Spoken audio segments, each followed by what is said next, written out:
आज हम लोग डिस्कस करेंगे इतिहास का वह उस काल के बारे में जहाँ पे हम लोग इतिहास के जो हिंदू शासक हैं, हिंदू शासक के कहना गलत होगा मेरा, मतलब कि जितने भी शासक हैं वो सारे शासकों को हम लोग एक एक लाइन करके एक एक करके पढ़ेंगे।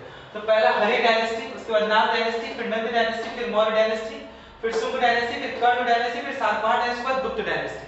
तो जैसा कि आप लोग देख रहे हैं कि हरि डायनेस्टी के जो संस्थापक है वो बिंबिसार है, नाग डायनेस्टी के संस्थापक शिशुनाग है, नंद डायनेस्टी के संस्थापक महापद्मनंद है और अंतिम जो लास्ट जो किंग थे वो धनानंद थे। मौर्य वंश के संस्थापक चंद्रगुप्त मौर्य, चंद्रगुप्त मौर्य के पुत्र बिंदुसार, बिंदुसार के पुत्र अशोक और अशोक के पुत्र महेंद्र, जिसको अशोक ने महेंद्र को श्रीलंका भेजा था बौद्ध धर्म का प्रचार प्रसार करने के लिए। फिर शुंग वंश की स्थापना की थी पुष्यमित्र शुंग ने, कर्ण वंश के संस्थापक के थे वासुदेव, सातवाहन वंश के संस्थापक थे सिमुक, लेकिन इसके ग्रेटेस्ट किंग थे हमारे गौतमीपुत्र सातकर्णी। और गुप्त डायनेस्टी के संस्थापक हमारे श्रीगुप्त, श्रीगुप्त के पुत्र चंद्रगुप्त, चंद्रगुप्त के पुत्र समुद्रगुप्त, समुद्रगुप्त जिसको भारत का नेपोलियन कहा जाता है, समुद्रगुप्त के पुत्र चंद्रगुप्त द्वितीय जिन्हें विक्रमादित्य की उपाधि मिली है। हमारे इतिहास में मध्यकालीन भारत में टोटल 10 ऐसे राजा थे जिनको विक्रमादित्य की उपाधि दी गई थी। तो पहले राजा विक्रमादित्य थे, चंद्रगुप्त द्वितीय थे, और अंतिम और 10वें राजा थे हेमू, जो कि आपने पढ़ा होगा पानीपत के द्वितीय युद्ध 1556 में 1556 में अकबर और हेमू आदिल शाह सूर का सेनापति हेमू के बीच में। तो वो जो हेमू था, वो जो हिंदू शासक था, वो 10वां राजा था जिसको विक्रमादित्य की उपाधि मिली थी।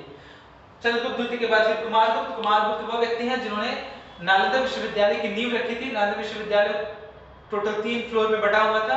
पहला जो फ्लोर है उसका निर्माण किया, पहला जो तल्ला है उसका निर्माण करवाया था कुमारगुप्त ने, उसके बाद आपका धर्मपाल ने, उसके बाद हर्षवर्धन ने। ठीक है, कुमारगुप्त फिर स्कंदगुप्त और अंतिम जो गुप्त वंश के जो संस्थापक हैं वो है हमारे ब्रह्मगुप्त। तो इस तरह से ये काल है। इसका एक ट्रिक है हसी मासुकसा, ह से हरि dynasty, Shunga dynasty, Shishunaga dynasty जिसके आपके नाग डायनेस्टी शिशुनाग ने किया था, Nanda dynasty, Maurya dynasty, Shunga dynasty, Pushyamitra Shunga और क से कर्ण डायनेस्टी और सा से सातवाहन डायनेस्टी। इस प्रकार हम लोगों ने इतिहास के उन कालों को हम लोगों ने देखा जो क्रमशः इस रूप में है। आपसे एग्जाम में इससे क्वेश्चन पूछा जा सकता है कि मौर्य वंश के पहले कौन सा वंश था? नंद वंश। नंद वंश के बाद कौन सा वंश आया? तो मौर्य वंश। ठीक है ना। मौर्य वंश के संस्थापक कौन थे? चंद्रगुप्त मौर्य और सेनापति बने थे चाणक्य। वही चाणक्य जिनका आपका नाम सुना होगा आप लोगों ने। चाणक्य और दो नाम थे, कौटिल्य और विष्णुगुप्त। लेकिन एग्जाम में पूछता है कि चाणक्य का वास्तविक नाम क्या था, तो वो विष्णुगुप्त था। चाणक्य और कौटिल्य बाद में पढ़ा जिन्होंने अर्थशास्त्र की रचना की। ठीक है, इस तरह से आज का सेशन इतना ही रहा। बहुत बहुत धन्यवाद। आगे हम लोग नेक्स्ट टॉपिक के बारे में क्या हम लोग एक एक करके एक एक टॉपिक की क्रमशः हम लोग इस तरह से पढ़ाई करेंगे। बहुत बहुत धन्यवाद।